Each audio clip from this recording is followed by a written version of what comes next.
let me talk about 3 ghost encounters that I have had in my life.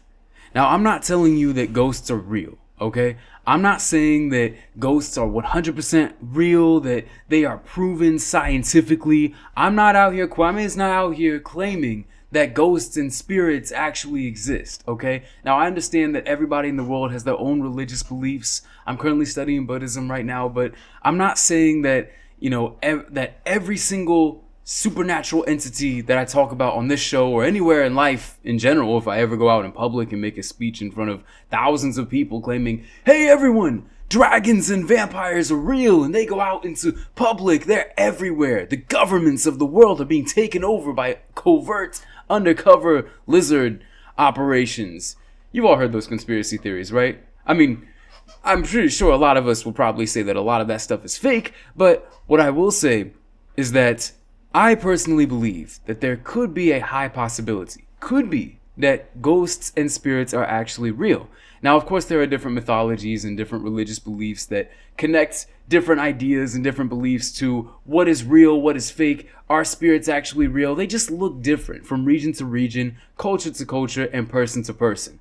And that is okay. Like I said, I'm not here to give some objective idea of what ghosts are and are not. What I'm saying is that I have had some experiences in my life that have not confirmed to me, but have given me some clue that maybe ghosts are real. Maybe it was just Kwame was weird one day and I had accidentally taken some drugs as a kid. By the way, these all happened to me when I was a kid, which I don't know what that says. Maybe I did have an overactive imagination, or maybe I did get some message from somewhere that something crazy is going on out there. Maybe it wasn't spirits. Maybe it's some kind of inner message, inner dialogue that's sent to us from extraterrestrial beings, from Mars or something. Maybe that's the case here. But whatever the case is, I know that something was afoot with these situations that I'm about to describe to you. So I'm going to describe to you 3 things that happened to me at this old house that I used to live in with my family. And so these 3 things, I don't know if they were connected, but they probably were because they all happened in the same house. So they probably were connected. It's safe to say that they were. Maybe. I don't know. Who knows? But I've spoken to other people. They said that they have had other stuff happen to them in this house. And so it's just a clue, maybe, that there was something supernatural, paranormal, maybe going on. And hopefully we were not all on drugs at the time. And that actually convinced us that there was some ghostly activity going on. So the first experience that I have to bring to you today is which one should I start with? I'll go from the least scary to the scariest. So the least scary ghost encounter that I had in this house was I was going out. This was during the summer. And so I was going out and the weather was pretty hot. The sun was out. It was not raining. It was not, the weather wasn't bad. It was actually really good. It looked really good outside. The sun was shining bright. We could go outside. We could have fun. We could do all type of stuff. It was that type of weather. So I'm about to go outside and my family is outside. I think some of my family members are handling like the laundry. Some other family members are handling like the garden and stuff like that. So I'm about to go outside, right? And as I'm about to go out, so the layout of the house is we have this back room where we have all this stuff, these canned goods and this other refrigerator. We have like 2 refrigerators, but we have this one refrigerator in the back and the back door is here. And so there's this whole area bisecting the kitchen. Did I use that word correctly? The English language is weird. It was neighboring the kitchen. So I'm leaving the kitchen. I'm going to this back room. And from the other end of the kitchen, so in the opposite side where I'm at, directly behind me, I hear, ooh. I swear, I'm not making this up. I swear this happened. It's not like, it wasn't like the stereotypical cartoon, ooh. It was actually more of like a, ooh, like a higher pitched kind of ghostly wail. I hear that directly behind me and then I go, mind you, I was mid opening the door. So my hand is on the door handle and the door is almost open, but I hear the wail and I look behind me. There's nothing there. I was the only person in the house at the time. And at the time, I don't know, at some point we got cats. I don't know if this was during, before, or after we had cats, but I don't think it matters because I have never heard a cat make a noise like that. A high-pitched, woo! I know it sounds hilarious to hear me saying this because we all know what ghosts sound like in cartoons and media, but I swear I heard this noise. It was somewhere behind me, and we had like an upstairs to this house too, It could have been coming from up there. I don't know what else could have made this noise, because we did not have any windows open. We did not have any other doors open. I didn't even open the door.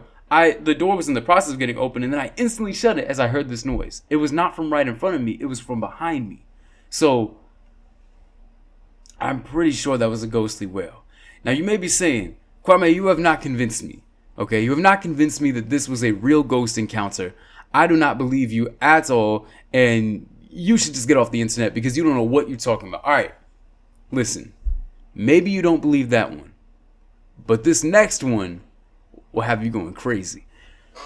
So this next encounter happened around, I was a kid in all of these scenarios, so I don't remember what exact age I was. I was at the age when, if you were somebody who knows anything about Toy Story and Disney and Pixar, you probably would have gotten a Woody doll. I had a Woody doll. I had an actual Woody doll that if you know how in Toy Story, if you've never seen Toy Story, then you don't know what this is. But if you've seen Toy Story and you're familiar with it, Woody is a character in the movie who is a doll, and when you tug on the string on his back and you let it go, he makes a noise. He says something, "I've got a snake in my boot," or something like that. So I had this Woody doll, and one night I was in my bed and I was trying to go to sleep because I believe I had school the next day, right? So the layout of my room is, again, I have to explain the layout for clarity. I'm in my bed, like right here is my bed, and across from my bed is my little toy chest. I had this chest full of some kinds of toys that like my family would give me over the years. And on top of that chest was this Woody doll. And it was just lying on its back facing away from me, right? And so, mind you, again, it's nighttime, I'm trying to go to sleep, it's dark, so, very tired, right? I should not have any energy in me. I need to go to school. I need to wake up early the next day. So in the middle of the night,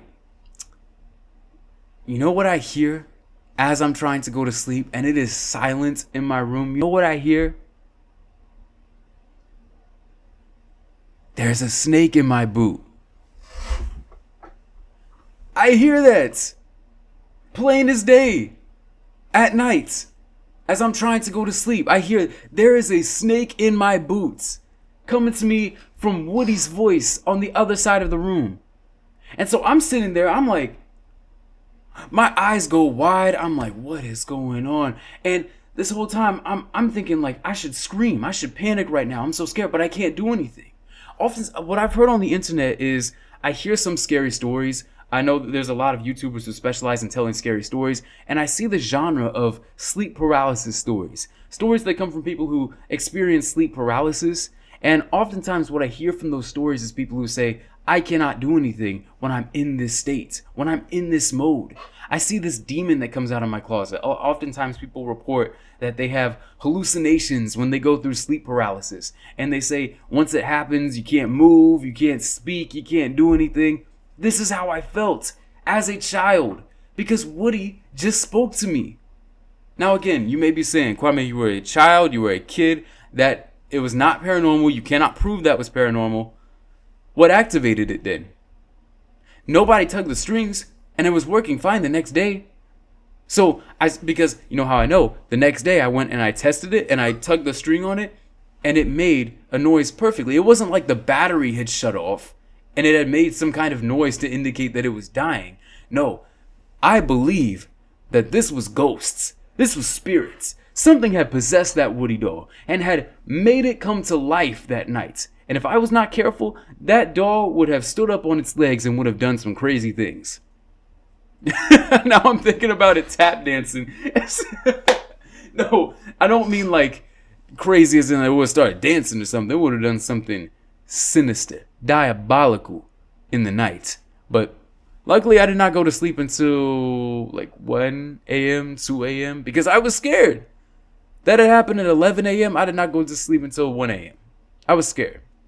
The last experience that I have, I think, proves this. And I'm going to be a little more serious here because this is one that I actually genuinely believe was paranormal. So the other two ones did happen, but I was kind of less serious with them. This last one, though, I'm going to start off with this by saying that we had a family member who passed away that I never really knew personally. I'm not going to give any details about it because, you know, personal ish. You don't share everything on the internet. Don't share all of your details on the internet. Don't do that, okay? Somebody asks you for your social security card number on like Tinder or something. Don't don't do that. That was a terrible idea. That never happened to me, by the way. You can't prove it. Anyway, I plead the fifth. So what had happened? Oh yeah. So we had a family member who had passed away, and just to give some context, that's kind of like the whole context for the situation. We had a family member who passed away, and the reason why I say that is once I had told this to people, they had said, "Oh, really? Could that have been so and so?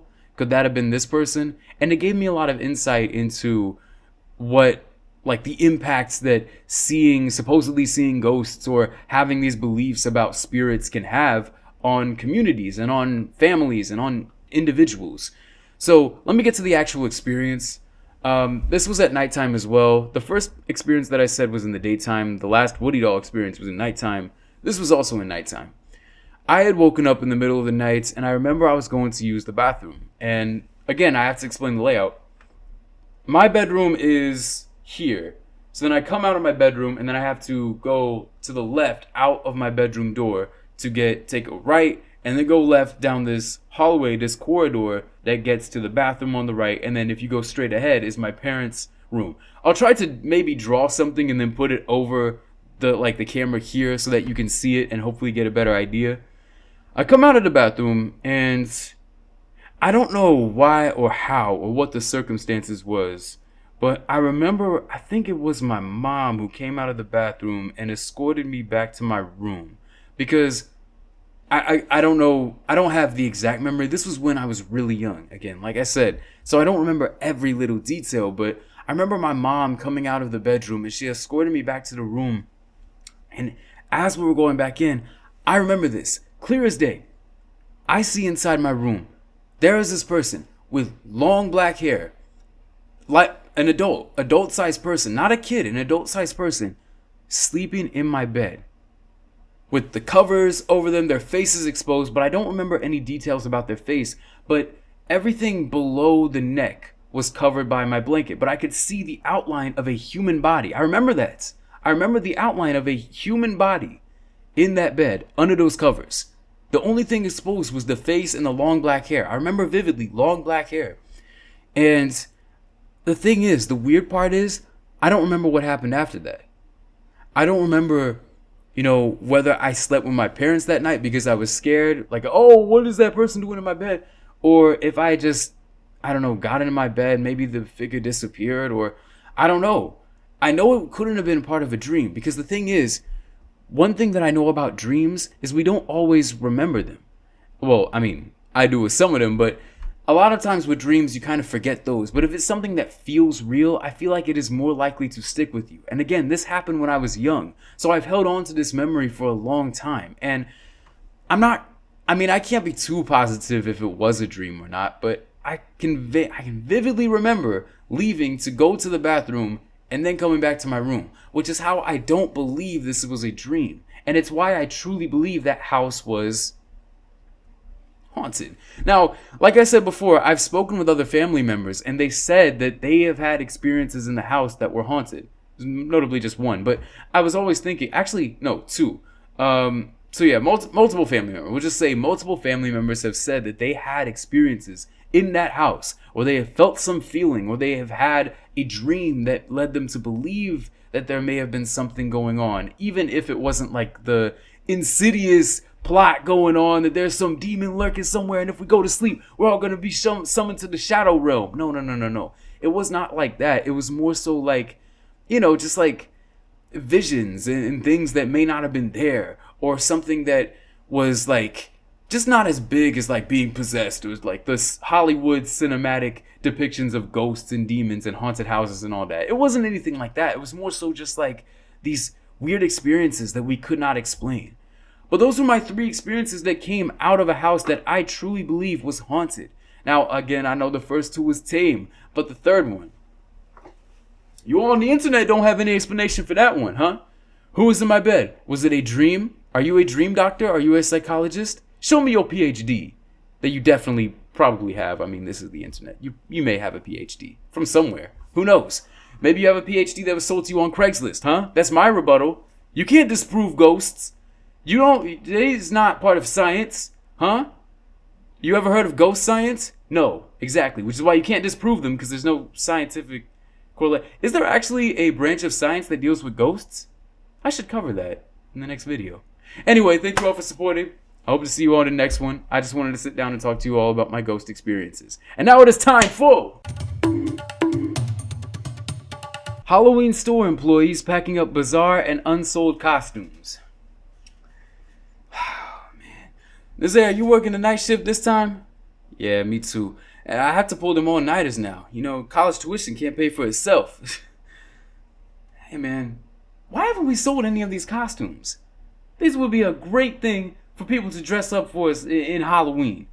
I mean, you got that one over there. That's a life-size Woody doll right there. You just pull the thing on the back and it will make a noise. I will destroy you all.